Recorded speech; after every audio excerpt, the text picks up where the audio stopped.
अस्सलाम वालेकुम। उम्मीद है आप तमाम लोग खैरियत से होंगे।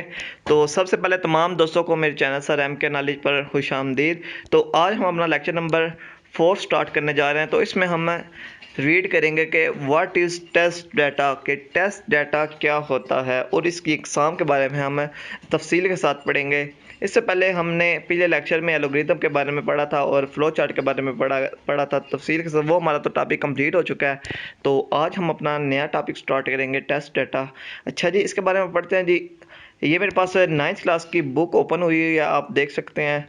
अच्छा जी, पढ़ते हैं। टेस्ट डाटा, एक मसले को हल करने के बाद इसको टेस्ट किया जाता है। कोई भी मसला अगर आप उसका हल निकालते हो तो उसके बाद उसको कोई चेक तो करना पड़ता है ना, कि हमारा आया कि हमारा हल ठीक है या गलत, कि हल दुरुस्त है या नहीं। इस टेस्ट के लिए हमें टेस्ट डाटा की ज़रूरत होती है। मिसाल के तौर पर अगर हम 3 नंबरों में से बड़ा नंबर मालूम करने के लिए एल्गोरिथम को टेस्ट करना चाहते हैं तो हमको 3 इक़्तिदार की ज़रूरत होती है। ये इक़्तिदार मुस्बत, मनफी या सिफर भी हो सकते हैं। बेसिकली वो आपको ये बता रहा है कि इसके अंदर कि अगर 3 नंबर हैं आपके पास और आपने ये चेक करना है कि हमारे पास सबसे बड़ा नंबर कौन सा है या सबसे छोटा नंबर कौन सा है, तो उसके लिए हमें सबसे पहले उसको चेक करना पड़ेगा कि वो और उसके लिए हमारे आपके पास सबसे पहले वो 3 नंबर होने चाहिए कि नंबर है कौन कौन सा। ठीक है, जो आप इनपुट करेंगे उसके अंदर। तो उसको चेक करने के लिए आपको सबसे पहले टेस्ट करना पड़ेगा कि हम आया कि हमारा नंबर कौन सा बड़ा है या कौन सा छोटा है। तो उस नीचे वो आपको एग्जाम्पल देते होंगे, आपको इसको देख लें। n=5, n0=5, n1=15, कोई भी नंबर इसने लिया हुआ है तो आप भी यानी कि कोई भी नंबर इधर ले सकते हैं। 3 नंबर ले लें, 4 नंबर ले लें, तो उसमें आप बताएंगे, कंडीशन लगा दी हमने कि इसमें लार्जेस्ट नंबर कौन सा है या सबसे छोटा नंबर कौन सा है। ठीक है जी। तो इसके बाद हम नीचे आएँ तो टेस्टिंग की अहमियत, कि ये कितनी अहमियत का हामिल है, इसकी अहमियत क्या है बेसिकली। अच्छा जी, किसी भी मसले के हल के दौरान होने वाली गलतियां मालूम करना बहुत ज़रूरी है। वही बात कि अगर आप किसी भी चीज़ का सलूशन निकालते हैं, हल निकालते हैं, तो उसको पहले टेस्ट करना पड़ता है कि जब भी हम इसको अप्लाई करेंगे तो हमारा जवाब ठीक आएगा या गलत आएगा। तो उसमें जो भी गलतियां अगर होंगी तो हम दुरुस्त कर लेंगे। बेसिकली जब हम कोई भी काम कर रहे हो तो उसके अंदर गलती आ जाए तो हमारा तो बहुत सारा यानी कि नुकसान भी हो सकता है उसके अंदर। वो आगे मैं एग्जांपल दूंगा आपको। इससे हल मज़ीद बेहतर बनता है अगर एक शख्स किसी मसले का हल बनाता है और दूसरा शख्स इस हल को कारोबारी मकसद के लिए इस्तेमाल करता है, तो इसका इन्हिसार इस हल की दुरुस्ती पर होगा। ठीक है, मिसाल के तौर पर, अच्छा जी इधर पॉइंट है जी, इधर आप गौर से देखें। मिसाल के तौर पर अगर हम किसी के माली इंतजामात के लिए कोई हल लिखते हैं और बैंक इसको इस्तेमाल करना शुरू कर देता है, अगर इस हाल में कोई गलती निकल आए तो यकीनन माली नुकसान होगा। इसीलिए टेस्टिंग एक ज़रूरी मरला है।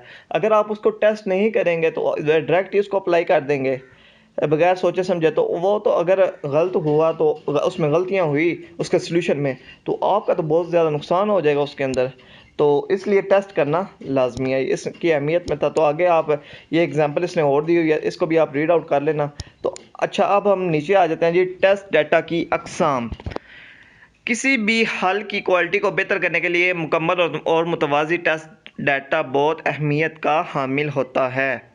बेसिकली कोई भी चीज़, वही बात बार बार समझा रहा है आपको कि अगर कोई भी आप सॉल्यूशन निकालते हो तो उसको पहले टेस्ट कर लिया जाता है कि हमारा जवाब ठीक आएगा या ये सही रहेगा फार्मूला। तो ठीक है जी।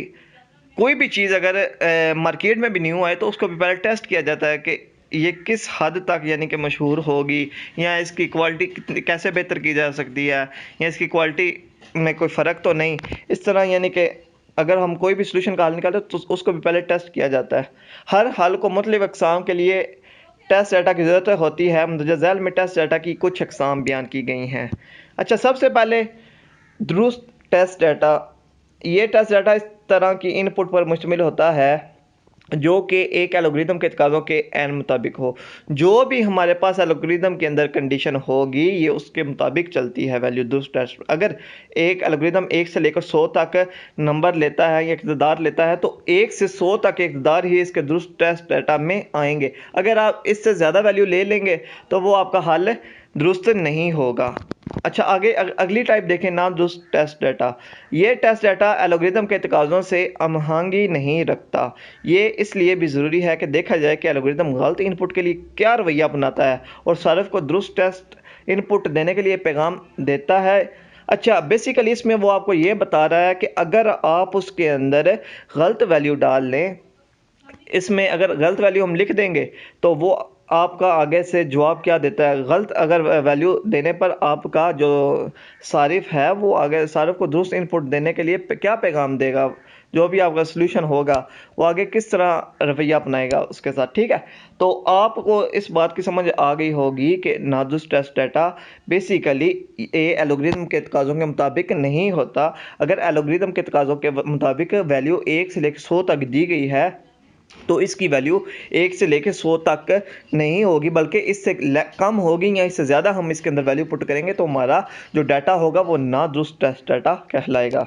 तो इसके बाद अगली एग्जांपल अगली एग्जांपल नहीं बल्कि अगली टाइप है जो इसकी, वो हम देखते हैं बाउंड्री टेस्ट डाटा। इस टेस्ट डाटा में एक हल को इंतहाई इक़्तिदार के लिए टेस्ट किया जाता है। मिसाल के तौर पर इंटरसेप्ट जाने के लिए हम 0 कदर इनपुट दे सकते हैं, ये बहुत बड़ी। बेसिकली इसके अंदर आपको ये बता रहा है कि आप इसमें कम से कम वैल्यू भी ले सकते हैं या ज़्यादा से ज़्यादा वैल्यू भी ले सकते हैं। तो इसके बाद अगला टाइप, डाटा का गलत नमूना। ये बहुत दानिशमंदाना अमल है कि एक एल्गोरिदम को गलत नमूना के लिए टेस्ट किया जाए। मिसाल के तौर पर जहाँ नंबर इनपुट की ज़रूरत हो वहाँ अंग्रेज़ी हरूफ दे दिए जाएं। ये इसने वही बात की जो हम पीछे पढ़ के आए हैं जी नादुरुस्त टेस्ट डाटा में, कि अगर उसके अंदर आप गलत वैल्यू डाल दें तो वो आगे आपसे कौन सा रवैया अपनाएगा या किस तरह का आपको जवाब देगा। इसके बाद अगली टाइप है जी अदम दस्तयाब डाटा।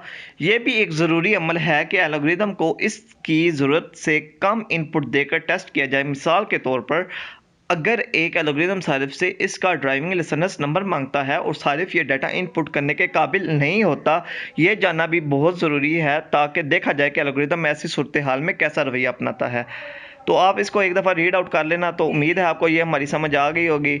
तो हमारे चैनल को लाइक कर दें, सब्सक्राइब कर दें और बेल आइकन पर लाजमी क्लिक करना। इसके बाद हमारा लास्ट लेक्चर है, इसके बाद हमारा चैप्टर कंप्लीट हो जाएगा। तो उम्मीद है आपको ये हमारी वीडियो अच्छी लगी होगी। हमारे चैनल को लाइक करें, सब्सक्राइब करें और बेल आइकन पर लाजमी क्लिक करना ताकि आने वाली नेक्स्ट वीडियो आप तक पहुंच सके। ओके, अल्लाह हाफिज़।